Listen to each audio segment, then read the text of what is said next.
Hello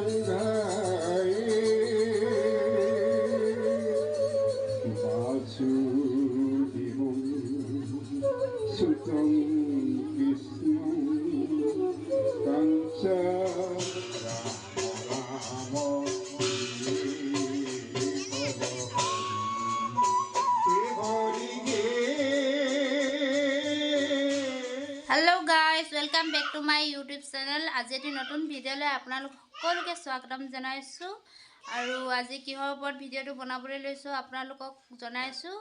আজি আমাৰ গাঁৱৰ ওচৰৰ গাঁওখনত ভাওনা আছে, তাকে আমি ভাওনালৈ যাম ৰাতিলৈ আৰু আমাৰ দোকান দিব, আপোনালোকক দেখাম আৰু দোকান দিবৰ বাবে কি কি কাম কৰিছো দেখিছেনে। এফালে মই কণী আৰু আলু বইল কৰিছো, আপোনালোকক দেখাই দিছো ভালকে। কণী বইল কৰিছো 3 প্লেট। তাৰপিছত এইফালে আমাৰ মা আৰু আমাৰ পুৰা তামোল কটাত ব্যস্ত আৰু পকৰি চকৰি বনাম, দেখাম আপোনালোকক কেনেকৈনো বনাওঁ আৰু দোকানখনো দেখামগে গৈ পিনে ৰাতিলৈ, যিহেতু ভাওনালৈ যামেই। তো আপোনালোকে চাই থাকিব, যদিহে ভাল লাগে আৰু লাইক কমেণ্ট ছাবস্ক্ৰাইব কৰি দিব। আৰু এইফালে পকৰি বনাবৰ কাৰণে এইবিলাক ভেদাইলতা, ঢেকীয়া, আপোনালোকে ঢেকীয়া চিনি পায় নহয়, ভেদাইলতা একদম কাটি আছে আৰু আমাৰ এফালে পিঁয়াজ কাটিছে। ওৰা হেল্ল' কৈ দিয়া আকৌ, কমচে কম পিঁয়াজ কাটি চকু পানী ওলাইছে নি? পূৰা কান্দিছে দেই, কিহৰ দুখ হৈছে হৈছে আৰু। তাৰপিছত আইদেউ তুমি কিবা এটা কৈ দিয়া আকৌ। কিহৰ বেজা? মানুহটো নাই সেইকাৰণে বেজা।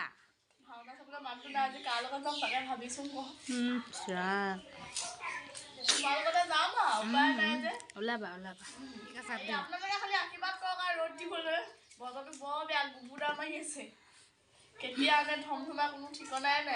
বতৰটো একদম বেয়া দেখিছেনে, একদম ডাৱৰীয়া বতৰ, অকল বৰষুণকে দি আছে আৰু এতিয়া অকণমান এৰিছে।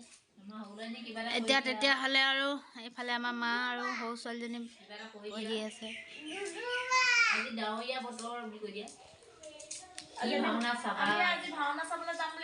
আমাৰ সৰু দেখাক নিনো দেই ভাওনা চাবলৈ, খুৱাইতো যাম মই আইতাৰ লগত। এনেই কৈছো। আৰু এফালে মোক কণী হোৱাই নাই দেখিছেনে, লাহেকৈ উতলিছেহে, জুইকুৰাই যিহে হৈছে গতি। জল্দি কাটা দেৰি হৈছে। পকৰি কেতিয়া বনাবা? মটৰ আছেই ঘুগুনি বনাবলৈ।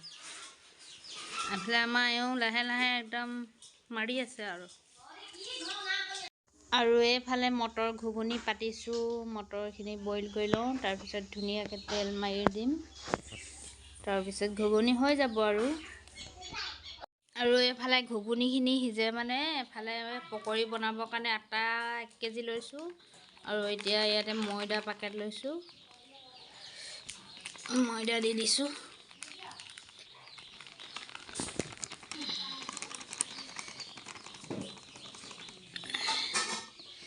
হ'ব ন, আধা পেকেটমান দি দিছোঁ, হ'ব নাই?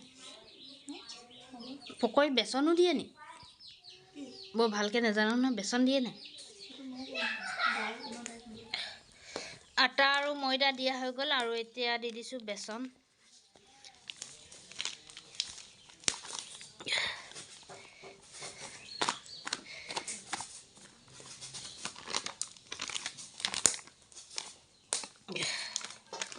বেচন দিলোঁ আৰু মেহনত কৰা এইবোৰ লগতে দি দিব লাগিব নহয় ন। দি দিছোঁ আৰু ঢেকীয়া, ভেদাইলতা, নৰসিংহ অলপ থৈ দিম ন।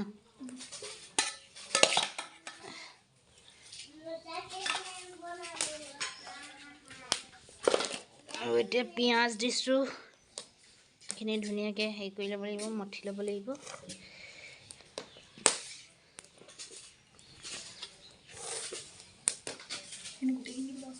নেলাগে লৈ যাব আৰু পিঁয়াজ আছে জানো? নাই নহয়।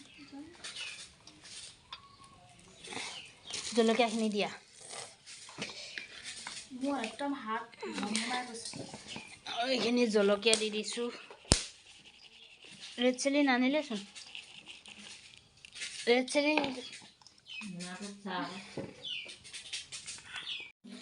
আৰু এতিয়া আলুখিনি দি দিম আলু মই পিটিকি লৈছোঁ ইয়াত আপোনালোকক ভালকৈ দেখাব পৰা নাই অলপ অলপকৈ দেখাইছোঁ আৰু বেকিং পাউডাৰ দি দিয়া বেকিং পাউডাৰ দিয়া হৈছে আৰু এইটো ফ্ৰুইটছৰ কালাৰ হয় কালাৰটো অলপ দি দিব লাগিব হ'ব হ'ব হ'ব ধেৰ দি দিলি নি আকৌ বেকিং পাউডাৰ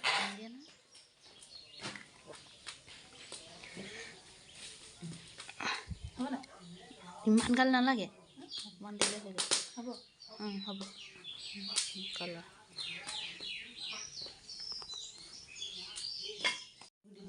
আৰু এতিয়া এনেকৈ সানিছোঁ সেইখিনি থৈ দিছোঁ তাত বনাব লাগিব আৰু দে পানী দে ধেৰ নিদিবি আকৌ একেচোতে সেইফালে পকৰি পুৰিবলৈ চৰু পাতিলোঁ আৰু তেলো দিলোঁ তেল গৰম হৈ লওক আৰু এইফালে খৰি এতিয়া লাহেকৈ পুৰি লওঁ আৰু ন তাৰপিছত দেখাম কেনেকুৱা হৈছে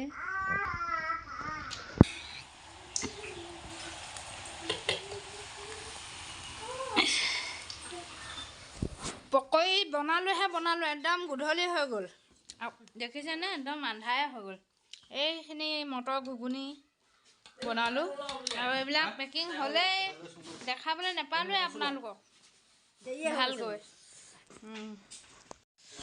এইফালে আমাৰ দোকানী বস্তুবিলাক ধুনীয়াকৈ যোগাৰ কৰি লৈ লৈছে আৰু যাবলৈ লৈছে এইফালে দাইদেউ আৰু আমাৰ এওঁ লগতে দিবলৈ লৈছে তেতিয়াহ'লে সামৰণি মাৰিছোঁ আৰু একদম ভাওনা ঘৰত গৈহে দেখাম আপোনালোকক এইফালে আমাৰ দোকানী দাদা বহি আছে একদম ধুনীয়াকৈ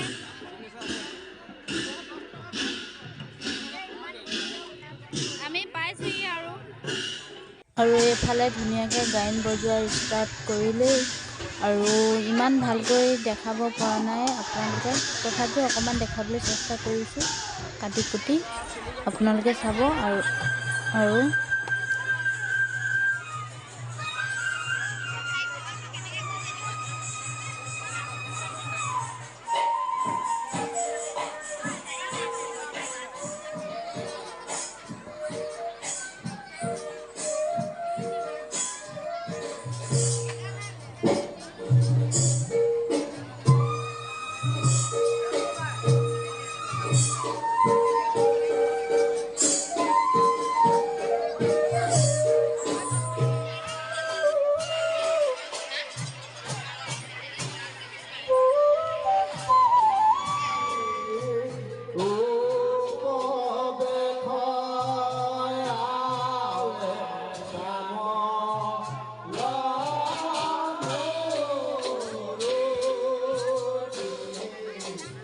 দেৱতাসকলে পৰাজিত হৈ ইফালৰ পৰা সিফালে অনাই বনাই ঘূৰি ফুৰিছে এইবাৰ সখা মোৰ ধনঞ্জয়হঁতে বধ কৰি পুনৰ দেৱতাসকলক উদ্ধাৰ কৰিব লাগিব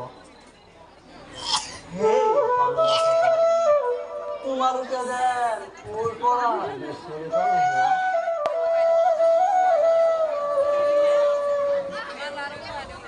নোহোৱা সেয়াই নেকি স্বৰ্গসুখ ইয়াকে লৈ সকলোৱে স্বৰ্গসুখৰ কামনা কৰে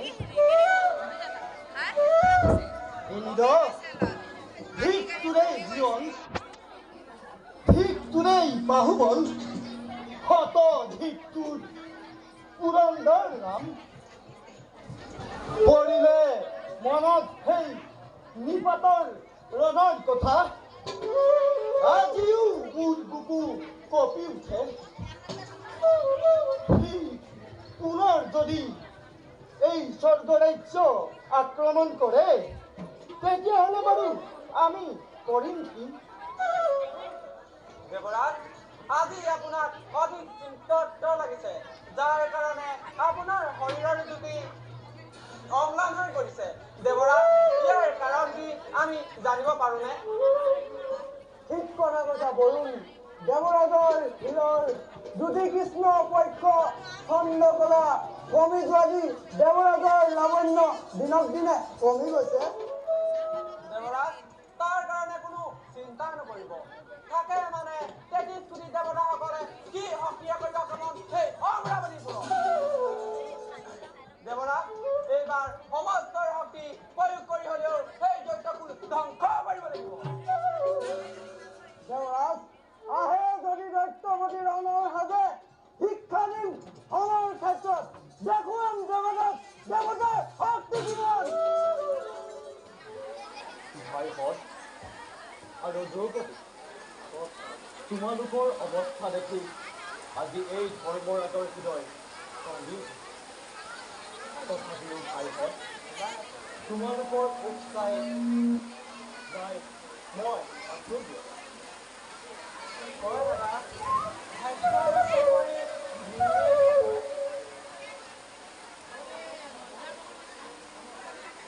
দাদা, আমাৰ কপালত দুখ লিখা আছে অৱশ্য হ'বই। দাদা আমি বহুতো প্ৰতাৰণা পাইছোঁ। অৰ্জুন উৰিগালহেঁতেন প্ৰতাৰণা মোৰ দুৰ্জয় গদাৰ পাহাৰত। কিন্তু ইমান উত্তেজিত নহ'ব কৃষ্ণ, কি বুজাম তোমাক মোৰ মনৰ ব্যথা।